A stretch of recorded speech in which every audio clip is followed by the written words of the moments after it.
ఈ water management equipment గురించి చెప్పండి సార్. ఇది వచ్చేసి స్మార్ట్ మోటార్ మేనేజ్మెంట్ సార్. మా కంపెనీ వచ్చేసి న్యాస్త గ్రామోజోలో సొల్యూషన్స్. మేము వచ్చేసి ఐఓటీ ప్లాట్ఫామ్ అనమాట, అంటే డివైజెస్ చేస్తూ ఉంటాము.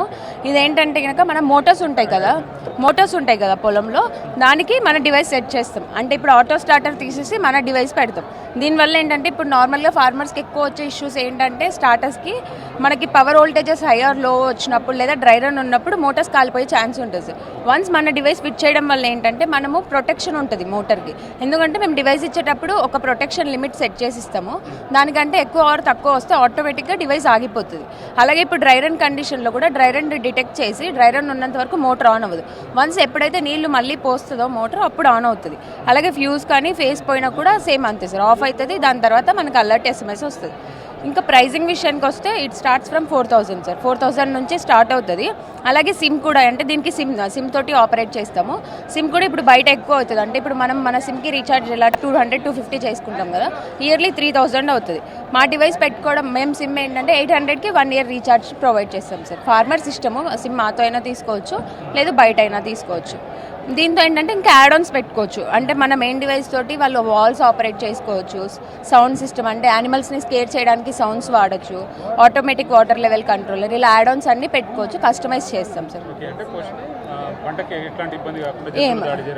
అన్ని చేస్తాం. అంటే ఇప్పుడు జంతువులు దాడి చేసినప్పుడు మనం సౌండ్స్ ప్లే చేస్తాం. ఇప్పుడు ఒకటే సౌండ్ ప్లే చేయడం వల్ల ఏంటంటే యానిమల్స్ అడిక్ట్ అయిపోతాయి ఆ సౌండ్కి. సో అప్పుడు మళ్ళీ అలవాటు అయిపోయి వస్తాయి. మేమేంటంటే కొన్ని ర్యాండమ్ నెంబర్ ఆఫ్ సౌండ్స్ పెడతాం. సో రోజు ఒక్కొక్కటి ప్లే చేస్తే అవి అడిక్ట్ అవ్వాలి. ఇప్పుడు కోతి అనుకోండి సార్, కోతి ఏదైనా బఫూన్ అనే ఒక అనిమల్ ఉంటుంది, దానికి భయపడుతుంది. సో మనము అటు సైడ్ వచ్చే జంతువులు బట్టి మనం సౌండ్స్ ప్లే చేస్తాం అన్నట్టు. ఏ జంతువు ఏ సౌండ్కి భయపడుతుందో అట్లా చేస్తాం. మోర్ దెన్ 100 పెడతాం సార్ సౌండ్స్ పెడతాం. అంటే ఇప్పుడు సౌండ్స్ది ఇంకా చేయలేదు సార్ మేము. అది డివైస్ రెడీ అయింది. We're just waiting for sounds అనమాట. అంటే సౌండ్స్ మేము అగ్రికల్చర్ యూనివర్సిటీ నుంచి తీసుకోవాలి. సౌండ్స్ కోసం వెయిట్ చేస్తాం సార్.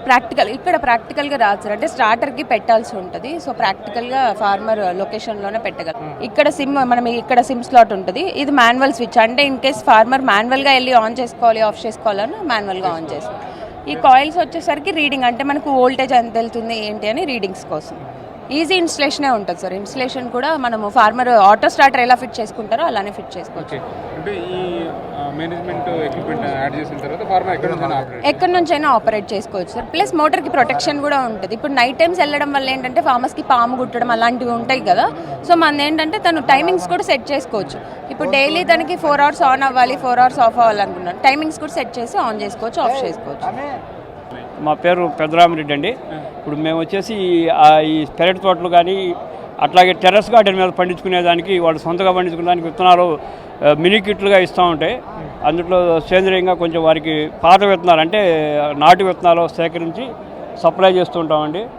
అయితే ఇట్లాంటి స్టాల్స్, అంటే మన గవర్నమెంట్ వారు కార్యక్రమాల్లో మేము కూడా పార్టిసిపేట్ చేసి విత్తనాలు అనేది ఎక్కడన్నా పాత విత్తనాలు సేకరించి వారికి మా నాటు విత్తనాలు అందజేస్తామండి అందరికి కూడా. అంటే ఇప్పుడు పెరట్లో పెంచుతున్న ఇప్పుడు ఏవైతే కూరగాయలు ఉన్నాయో అవన్నీ సేంద్రియమి, లేకపోతే పాత నాటు విత్తనాలు ఏం లేవా? నాటివే సార్, ఎక్కువగా నాటివే ఉంటాయి. 90% నాటివే ఉంటాయి.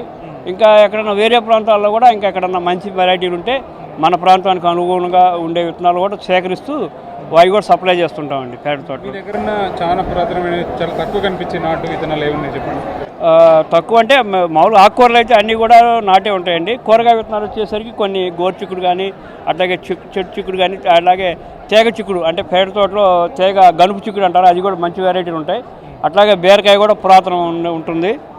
మళ్ళీ మనకి బెండకాయ కూడా అది ఒక వెరైటీ ఉంటుంది సార్. ఎక్కువగా సొరకాయ రౌండ్ ఒకటి ఉంటుందండి. ఇంకా కూడా కొన్ని రకాలు మనం కూడా ఇంకా బయట కొన్ని రకాలు సేకరించాల్సిన ఉండే, అవి కూడా ముందు సేకరించి ఇంకా అందిస్తామండి అందరికీ. వీటిని చూసిన తర్వాత రైతులు ఏమంటున్నారు అంటే పాత విత్తనాలు అనేసరికి వాళ్ళు కొంచెం పెద్దవారు కూడా తెలిసినటువంటి వాళ్ళు, సరే వాటికి ప్రోత్సాహం, అంటే మీరు మేమైతే తీసుకుంటామండి, మీరు కూడా దానికి వాళ్ళు ప్రోత్సహిస్తుంటారు. అంటే ఆ విత్తనాలు మంచిగా ఉంటాయి, అవి బాగుంటాయని చెప్పేసి వాటిని ప్రోత్సహించేదానికి వాళ్ళు సహాయం చేస్తుంటారు. ఏ ప్రాంతంలో జరుగుతుంటారు మీరు?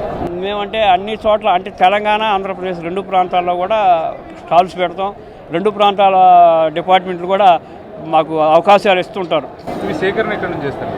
సేకరణ అంటే కొంతమంది ప్రకృతి సేద్యం చేసే రైతులు ఉన్నారు, అట్లాగే కొన్ని ప్రాంతాల నుంచి బయట ప్రాంతాల నుంచి కూడా కొన్ని వస్తుంటాయండి.